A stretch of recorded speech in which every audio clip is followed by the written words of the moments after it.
Nous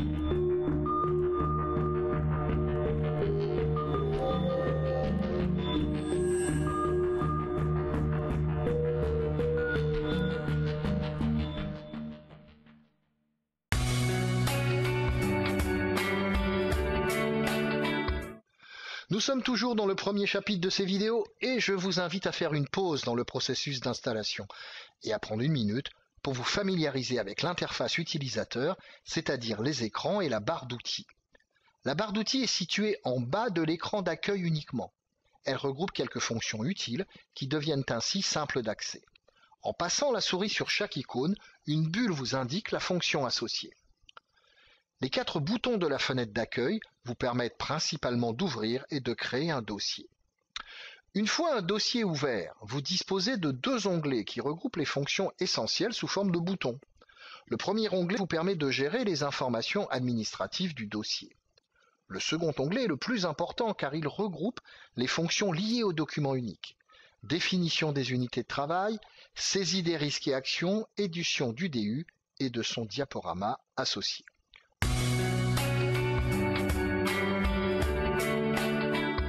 Bienvenue dans le second chapitre de ces didacticiels. Nous allons approfondir ensemble la gestion de vos dossiers et dans un premier temps, nous allons voir comment créer un dossier.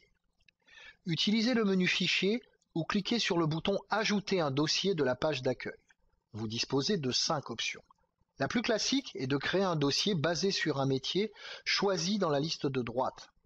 Le logiciel vous propose ensuite de nommer le fichier qui contiendra ce dossier.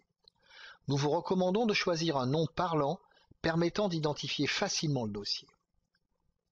Voilà, le dossier est créé, il a hérité des unités de travail et risques de son modèle. Seconde option, vous souhaitez créer un dossier basé sur plusieurs métiers. Si je suis un lycée professionnel, je peux choisir dans la liste de droite les métiers de l'électricité et de la mécanique. Une fois le nom saisi, votre dossier va hériter des unités de travail et risques de tous les métiers. Le nom de chaque unité de travail contiendra entre parenthèses le nom du métier auquel elle se rapporte. Il vous reste 3 options. Créer un dossier basé sur un dossier en modèle personnel qui, comme leur nom l'indique, ont été créés par vous. Faites alors pointer le logiciel vers ceci. Un modèle personnel est la copie d'un dossier existant que vous souhaitez réutiliser régulièrement.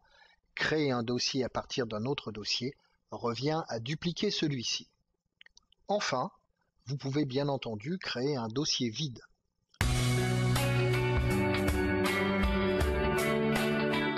Bienvenue dans le 3e chapitre de ces didacticiels. Nous allons maintenant parler des guides méthodologiques. Nous choisissons toujours des guides édités par la CRAM ou des organisations professionnelles.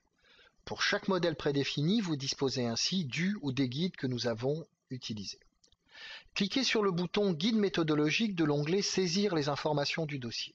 La fenêtre des guides s'affiche. Ouvrons maintenant un guide en cliquant sur le bouton Voir et allons sur une page qui décrit un risque métier.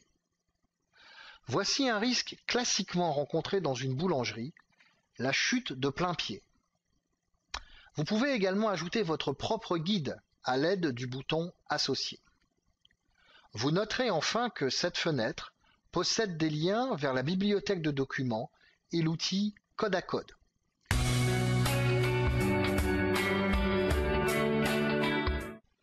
Bienvenue dans le 4e chapitre de ces didacticiels. Nous allons renseigner ensemble le document unique pour notre dossier. Commençons par créer des unités de travail.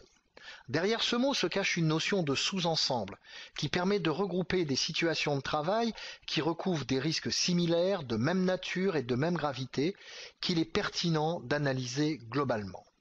Une fois le dossier ouvert, cliquez sur le bouton Unité de travail de l'onglet Renseigner le document unique. La fenêtre des unités de travail s'affiche.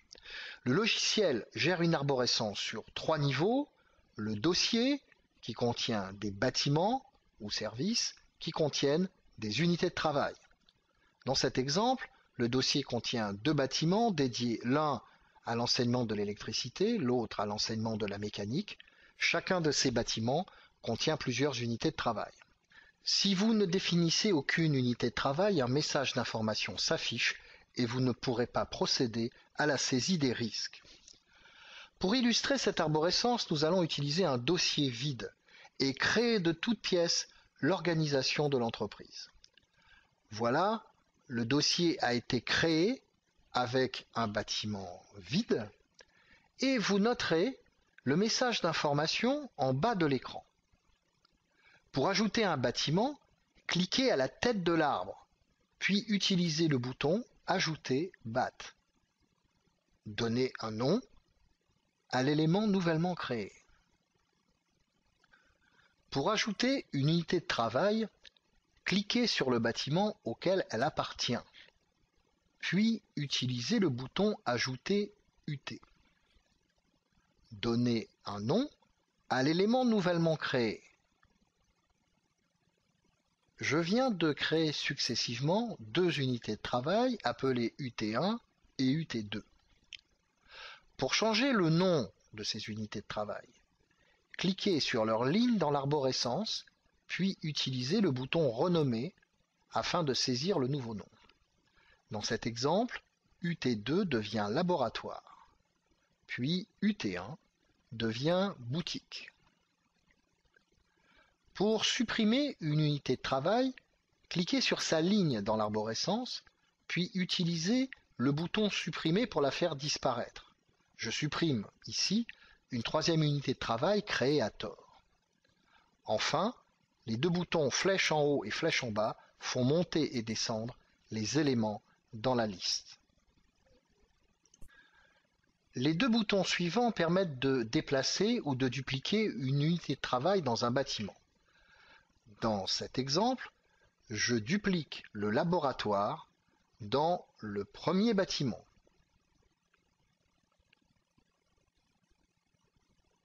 Le dernier bouton vous permet de composer une configuration d'entreprise, donc d'unité de travail, en important celle-ci à partir de plusieurs sources: modèle experton, modèle personnel, dossier personnel. Dans cet exemple, je vais importer une unité de travail espace de vente prise dans le modèle boulanger dans le bâtiment numéro 1.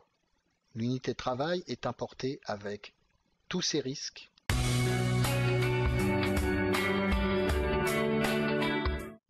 Bienvenue dans le 4e chapitre de ces didacticiels. Nous allons maintenant parler de l'inventaire des risques. L'inventaire des risques constitue un travail d'analyse des modalités d'exposition des salariés à des dangers ou à des facteurs de risque. Une fois le dossier ouvert, cliquez sur le bouton Inventaire et évaluation des risques. La fenêtre des risques s'affiche.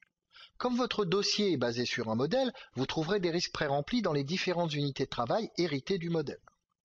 Choisissez le labo boulangerie. Ces risques s'affichent à droite et correspondent à une grande partie de l'activité quotidienne d'une boulangerie, car inspirés du guide métier. Ajouter un nouveau risque est simple. Choisissez parmi les propositions dans la zone en bas de l'écran celle qui correspond à votre observation du quotidien.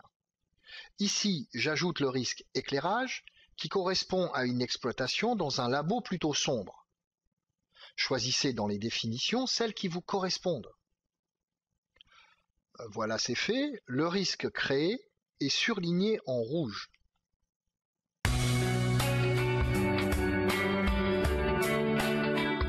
Bienvenue dans le 4e chapitre de ces didacticiels.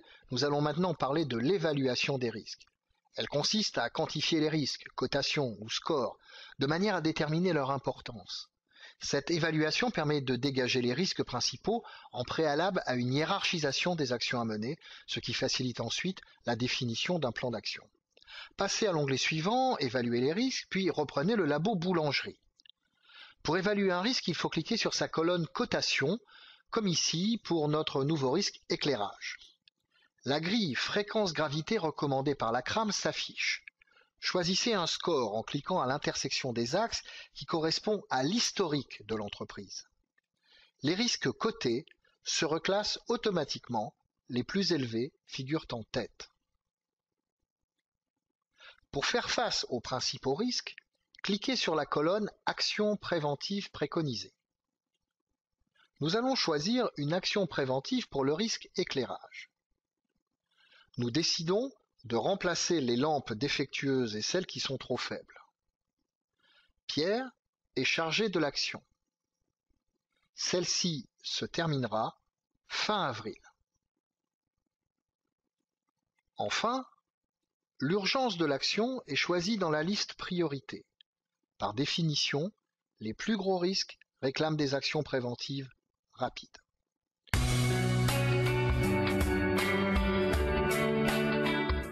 Bienvenue dans le 5e chapitre de ces didacticiels. Nous allons approfondir ensemble la restitution du document unique. Cette restitution prend deux formes dans le logiciel. Un rapport, le document unique proprement dit, et un diaporama, utile pour des présentations à la direction, au personnel, au CHSCT, etc. Cliquez sur le bouton Rapport final. Pour vous aider dans la gestion de votre rapport, nous avons externalisé la personnalisation de certains chapitres regroupés dans cette fenêtre. Pour modifier un chapitre, cliquez sur la ligne correspondante. Dans cet exemple, je modifie l'explication du référentiel réglementaire pour le document unique et celle de la méthodologie utilisée. Les modifications apportées sont locales au dossier. Si vous souhaitez qu'elles deviennent communes à tous les dossiers, vous pouvez modifier ces textes à l'aide de la barre d'outils et son bouton Fichier de paramétrage, option Je personnalise les textes et courrier de la démarche. Cliquez enfin sur le bouton Éditer. Au bout de quelques secondes, le document unique apparaît dans votre traitement de texte. Vous allez retrouver tous les chapitres classiques d'un document unique, y compris les textes que vous avez modifiés.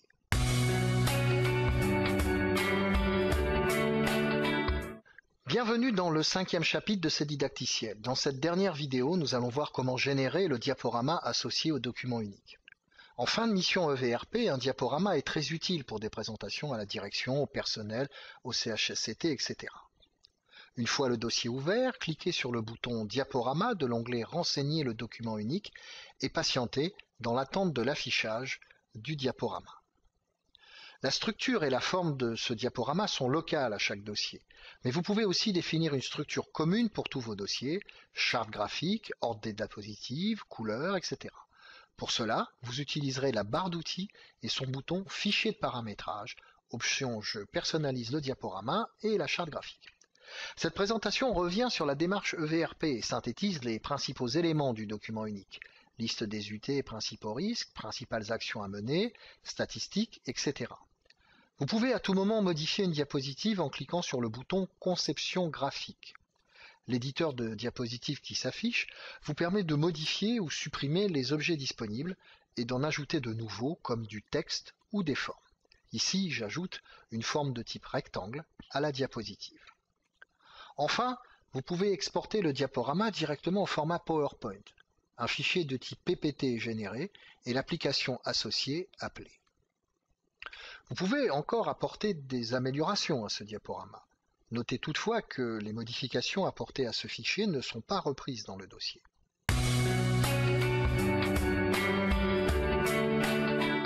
Bienvenue dans le second chapitre de ces didacticiels. Dans cette dernière vidéo, nous allons voir comment archiver un dossier. La mise à jour du document unique est annuelle, sauf changement dans la structure ou l'exploitation dans l'entreprise, comme un nouvel atelier ou une nouvelle machine associée à de nouveaux risques. Chaque année, il convient donc de fermer le dossier en cours pour en ouvrir un autre. Commencez par ouvrir le dossier qui vous intéresse, puis cliquez sur le menu Fichier, Archiver le dossier. Un message d'information vous rappelle que cette opération clôturera définitivement l'année en cours.